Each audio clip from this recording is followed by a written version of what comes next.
श्रीमद् भागवत कथा से हुई मोक्ष की प्राप्ति। प्रिय दोस्तों, नमस्कार। श्रीमद् भगवत गीता को हिंदू धर्म का सर्वाधिक महत्वपूर्ण पुराण माना जाता है। मनुष्य के जीवन में श्रीमद् भागवत कथा का बड़ा महत्व है। इसकी कथा से मनुष्यों को ज्ञान व वैराग्य की प्राप्ति होती है। यह जीवन में उद्देश्य व दिशा को दर्शाती है। इसलिए कहते हैं कि श्रीमद् भागवत कथा सुनने मात्र से मनुष्य को मोक्ष की प्राप्ति होती है और उसे ईश्वर के श्री चरणों में स्थान मिलता है। एक पौराणिक कथा के अनुसार तुंगभद्रा नदी के तट पर आत्मदेव नामक ब्राह्मण रहता था, जो बड़ा ही विद्वान था। आत्मदेव को सबसे बड़ा दुख यह था कि उनके कोई संतान नहीं थी। एक बार वह जंगल में गए तो उन्हें एक साधु मिले।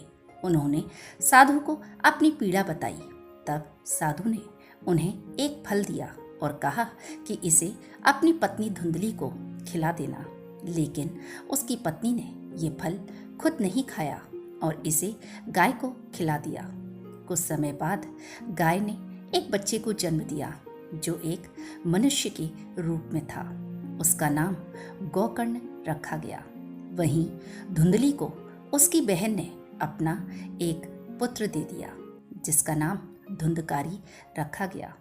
दोनों पुत्र में गोकर्ण तो ज्ञानी व पंडित निकला, लेकिन धुंधकारी दुष्ट व दुराचारी निकला। उसने अपने जीवन में चोरी व दूसरों को कष्ट पहुंचाना शुरू कर दिया। अंत में उसने अपने पिता की सारी संपत्ति भी नष्ट कर दी। इससे दुखी होकर पिता आत्मदेव घर छोड़कर वन में चले गए और प्रभु भक्ति में लीन हो गए। उन्होंने धर्म कथाएं सुननी शुरू कर दी। इधर माँ धुंधली घर पर ही रहती थी। एक दिन धुंधकारी ने माँ को मारा पीटा और पूछा कि धन कहाँ छिपा रखा है। अपने बेटे की रोज रोज की मार से तंग आकर माँ धुंधली कुएं में कूद गई। कुछ समय बाद धुंधकारी की भी मृत्यु हो गई और वह अपने कुकर्मों के कारण प्रेत बन गया।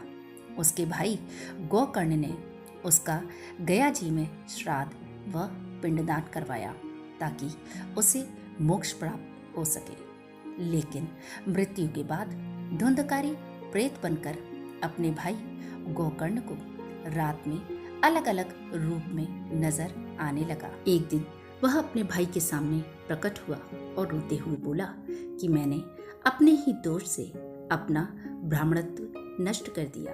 गोकर्ण आश्चर्य थे कि श्राद्ध व पिंडदान करने के बाद भी धुंधकारी प्रेत मुक्त कैसे नहीं हुआ।